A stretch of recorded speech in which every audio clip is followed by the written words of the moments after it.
그래서 말씀으로 거듭난 사람은 자기 힘을 쓰는 사람이 아님을 말하고 있습니다. 십자가의 능력이라는 뜻입니다.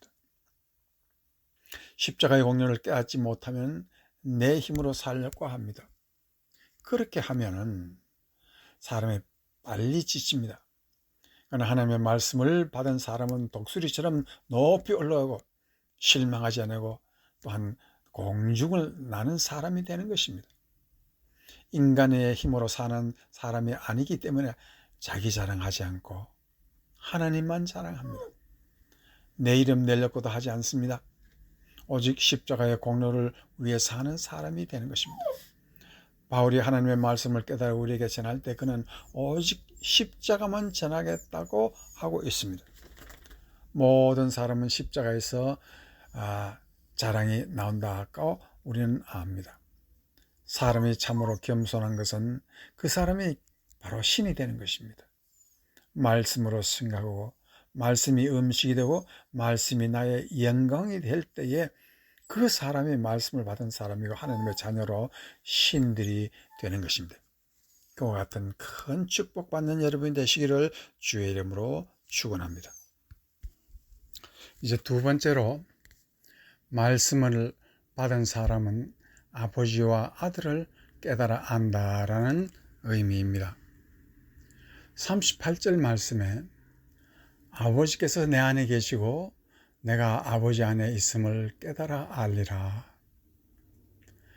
이것은 삼위일체의 신비를 우리에게 가르치며 우리에게 우주 만물의 신비이기도 합니다.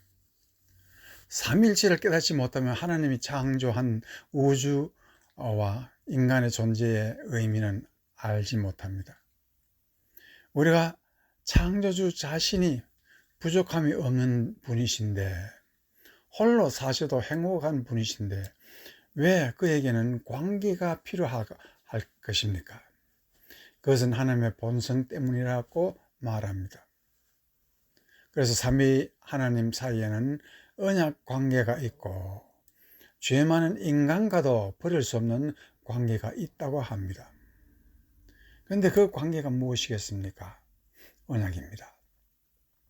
그렇다면 우주 과학에서 밝혀지는 이 세상의 신비는 모든 것이 물질 세계를 통해서 관계성을 통해서 알 수 있지만 과학은 자연의 관찰로서 진리를 발견하고 사람은 성경에서 영원한 진리를 찾습니다.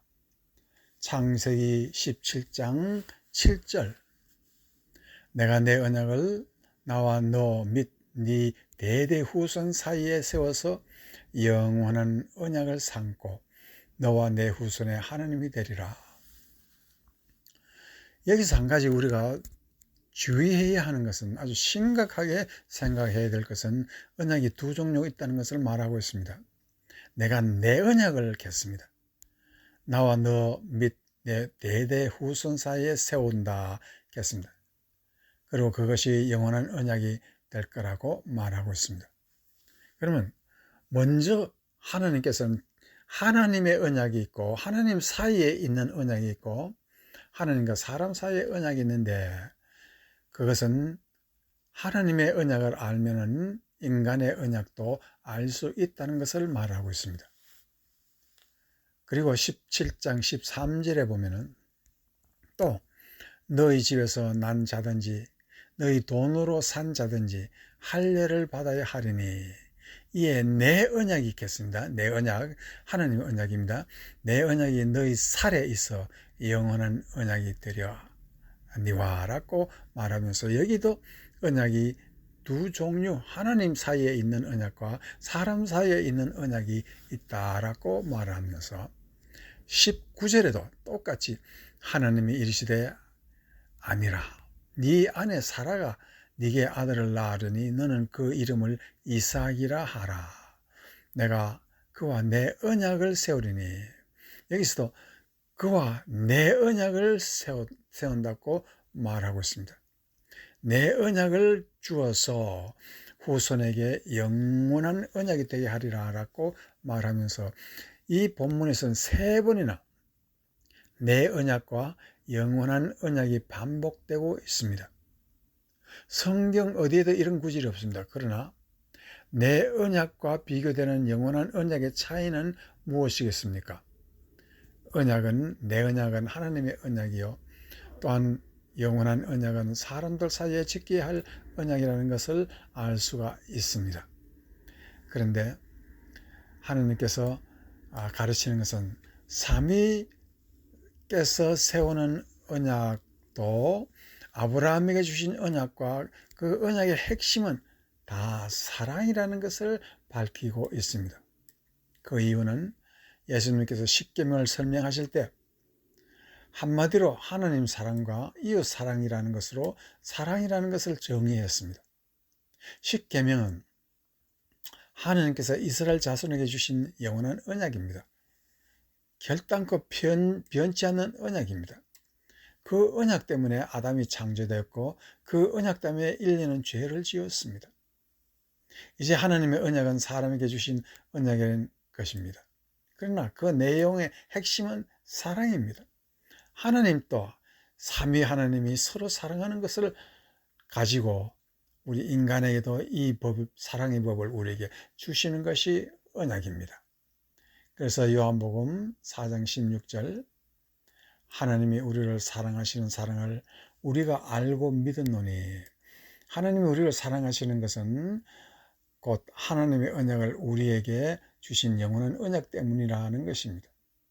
하나님은 사랑이시라. 사랑 안에 거하는 자는 하나님 안에 거하고 하나님 또 그 안에 거하시니라.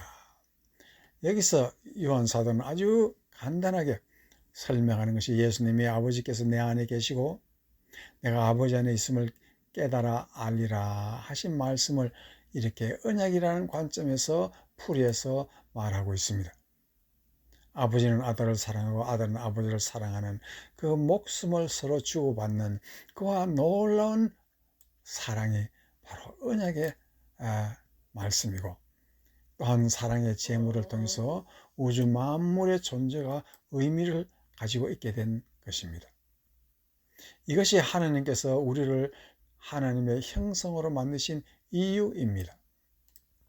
그러므로 아담에게 내리신 에덴의 언약에서 예수님께서 마지막 선창식인 새 언약도 같은 하나의 속성이 되는 것입니다.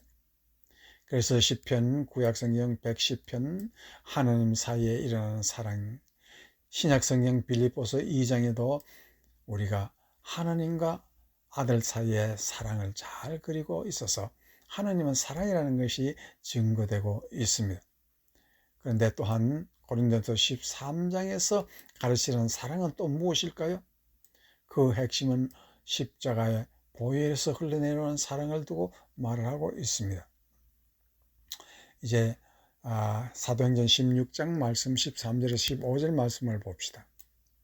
안식일에 우리가 기도할 곳이 있을까 하여 문 밖 강가에 나가 거기 앉아서 모인 여자들에게 말하는데, 두아디라시에 있는 자색 옷감 장사로서 하나님을 섬기는 루디아라 하는 여자가 말을 듣고 있을 때 주께서 그 마음을 내어 바울의 말을 따르게 하시니라.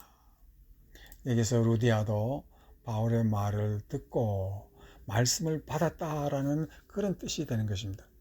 그리고 바울의 말을 따르게 했다라고 말하고 있습니다. 그러니까 어떤 역사가 있었습니까? 그와 그 집이 다 세례를 받았고 우리에게 청하여 이르시되 만일 나를 주 믿는 자로 알거든 내 집에 들어와 유하라 하여 강권하고 머물게 하니라 라고 말하고 있습니다. 이후에 보면 루디아는 예수를 믿고 빌립보 교회의 중심이 된 사람이고 초기 기독교 사회에서 중심적인 역할을 한 사람이 되고 그의 집은 교회로 제공하여 가르침과 기도와 성도의 교제가 이루어지는 곳이 되게 했습니다.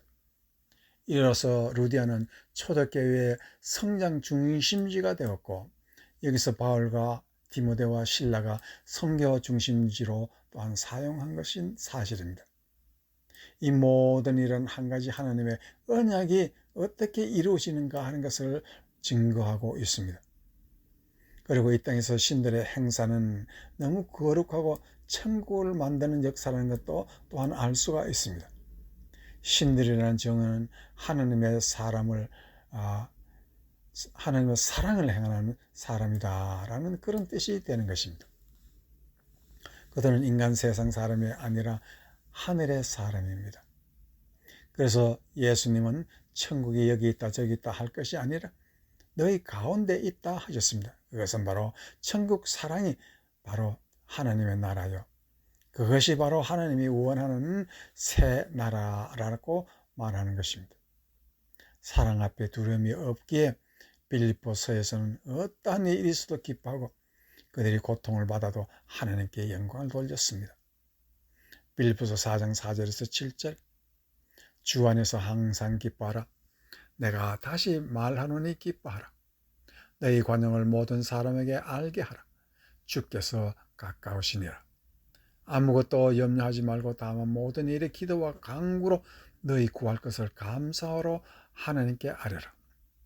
그리하면 모든 지극에 뛰어난 하나님의 평강이 그리스도 예수 안에서 너희 마음과 생각을 지키시리라 하셨습니다. 평강이라는 샬롬은 연합이라는 언약 개념에 있습니다. 언약의 문을 여는 열쇠는 기쁨입니다. 옹졸하지 않고 관용을 베풀라 했습니다. 넉넉한 마음을 가지라는 것입니다. 그 비결은 오직 보혈의 공로가 나의 기도가 되고 또한 나의 마음을 편안하게 하기 때문에 우리는 마음 넉넉한 사람이 될 수가 있습니다. 이것이 사랑의 언약이 되는 것입니다. 이제 여러분은 이 하나님의 언약을 깨닫고 또한 이 세상에서도 하나님의 일에 참여하는 큰 복을 받는 여러분이 되시기를 주의 이름으로 축원합니다. 아멘.